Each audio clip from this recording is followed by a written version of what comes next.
What's up guys, my name is Ace, and late last week we got a little bit of info on some things we can expect to see with the Blastpoint update for Battlefield 6, which is going to be coming next week on June 9th. And so I know I'm a little bit behind on this information, but this came right around the time of the Modern Warfare 4 reveal, so that kind of took over. And on that note, I just want to have a brief section here at the beginning of the video, just reminding my Battlefield audience, in case they had missed it, because I know some people have, that I will continue to cover Modern Warfare content throughout the summer alongside Battlefield content. Battlefield's not done on this channel, but I am going to be mixing in Modern Warfare content and news as things come up with that. And once we get toward the release of Modern Warfare 4, I am going to be transitioning into primarily covering that game, while still perhaps covering some major updates and things that happen with Battlefield. But the primary content will slowly be shifting over toward the Modern Warfare 4 side of things. And with that out of the way, Blastpoint. Like I said, this is coming next week, June 9th. And this is where we are going to be getting Cairo Bazaar. And they did mention with this, it's going to remain true to the original, but it will have expanded destruction, updated combat spaces, and new opportunities for flanking and close quarters chaos. So it appears the same general structure should be there. It should feel very familiar, but it's not going to be a literal one-to-one remake of Grand Bazaar.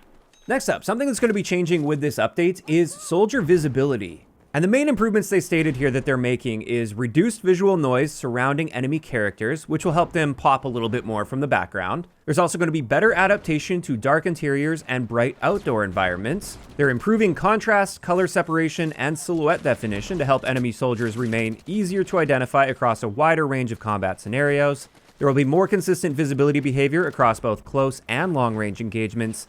And then finally, they said reduced visual artifacts around soldiers in effects like fog, resulting in a more natural appearance during combat. And they provided a couple different examples here of what it's going to look like pre-patch versus post-patch in a couple situations. We've got this area right here where the soldier is in some dark foliage, and you can see the character model, but not super well. They are camouflaged quite well there, whereas after the update, they definitely pop quite a bit more, especially the lower part of their body. Additionally, we got this other example here with an enemy player up in an attic. And with this pre-patch, you can see some highlights on the character's shoulders and head. So like they are visible, but they're not really popping out. Whereas post-patch, now they are popping a whole lot more, and it's much more obvious that there's an enemy character there. And overall, when it comes to this, I'm definitely not opposed to these changes. I think this is a nice little step forward.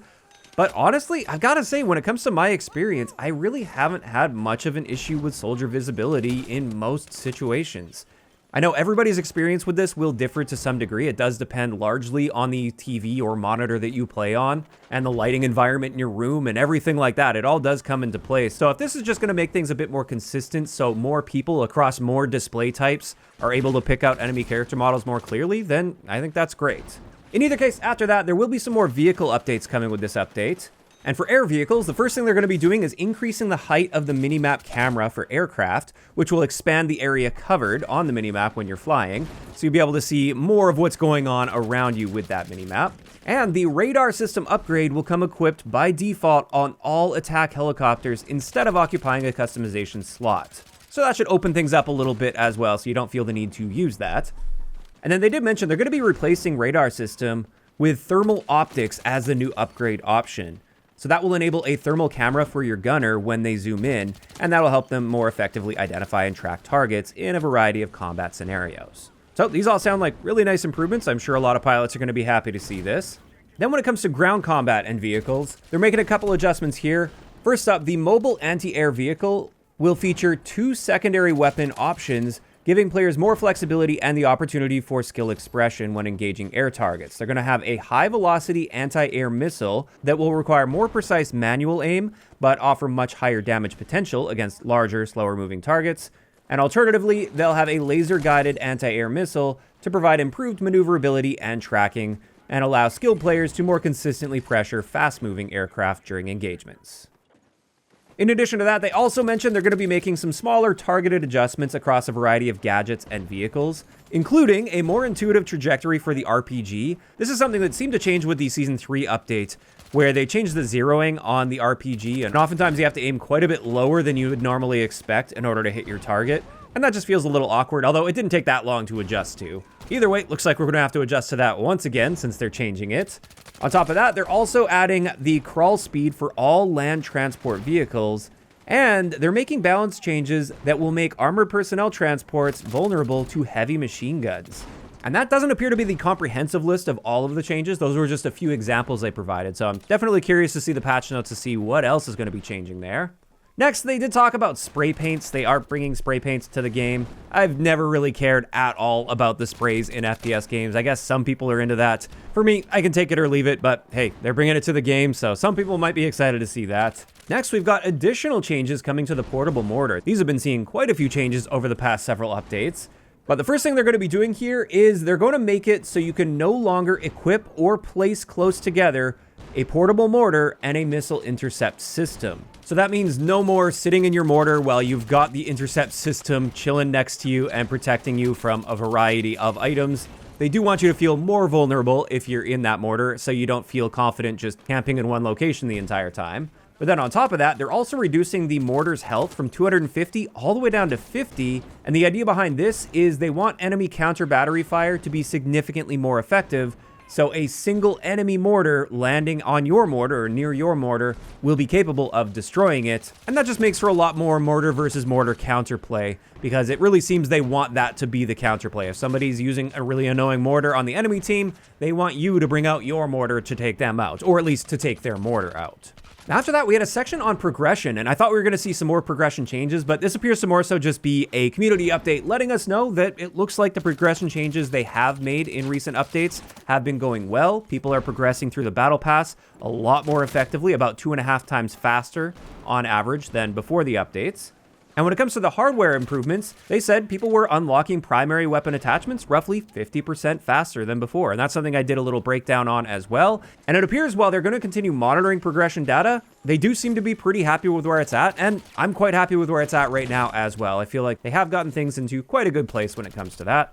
Next, they gave an update on something that doesn't appear to be coming with this update we've been talking about, the Blastpoint update, but it's instead looking ahead and just giving an update on some gunplay changes that they've been testing in labs. And the things they've been testing so far are different damage multipliers across several weapon categories. So different parts of the body will deal different amounts of damage depending on the gun and the weapon category. They're also testing broader ballistic updates, including muzzle velocity, drag, and bullet drop behavior.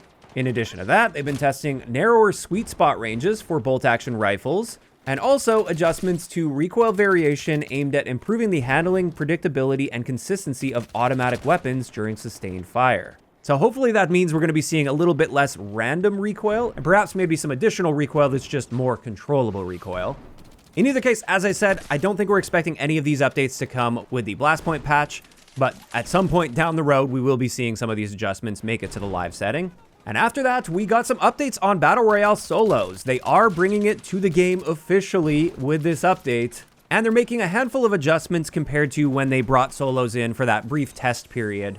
And the first thing is they're going to be getting rid of main battle tanks and IFVs, so they'll no longer be present at all in solo play because they're not really designed around solo 1v1s. They're also reducing the player count from 100 to 80, but in order to compensate for that, they're also speeding up the time on the early circles, so it should keep the pacing up. They just wanted to make sure that people were spread out a little bit more on the initial drop, so you're not dying as often immediately like the moment your feet hit the ground because 3 other people landed right next to you.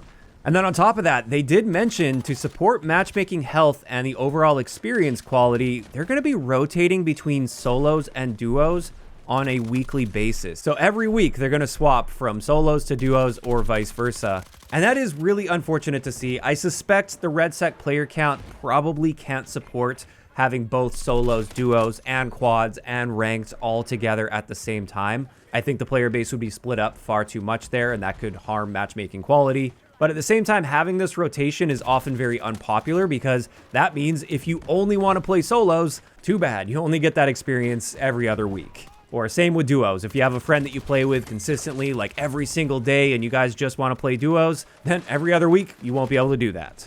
So I definitely understand there are two sides of that. And at the end of the day, it's just unfortunate that they likely don't have the player count to allow them to keep all of those modes permanently live at the same time. Additionally, for REDSEC in general, they're going to be adding high value zones. So these will show up on your map, and in these zones, you're going to be getting better loot. And then on top of that, they also mentioned they're just going to be expanding the loot pool. And there we go. That pretty much wraps it up for all of the important details that we've learned so far. Of course, we will be expecting the patch notes later this week, so we can get a better indication of like literally every detail and bug fix that will be taking place for next week's update. Overall, I'm mainly just really looking forward to getting my hands on Cairo Bazaar. I really enjoyed Grand Bazaar back in the day. It suits my playstyle well, and therefore I think I'm really going to like Cairo Bazaar. And then on top of that, we're getting the PP19, and I'm very curious to try that one out as well. Now, of course, those are just my thoughts, and I'd love to hear what you guys think about these upcoming updates with the Blastpoint patch that's coming next week. Are you guys really excited for this? Is there anything else that you're really hoping to see in the patch notes? Just let me know down below. If you enjoyed the video, a like rating is always appreciated. And don't forget to subscribe for more if you haven't already. I'll talk to you guys next time.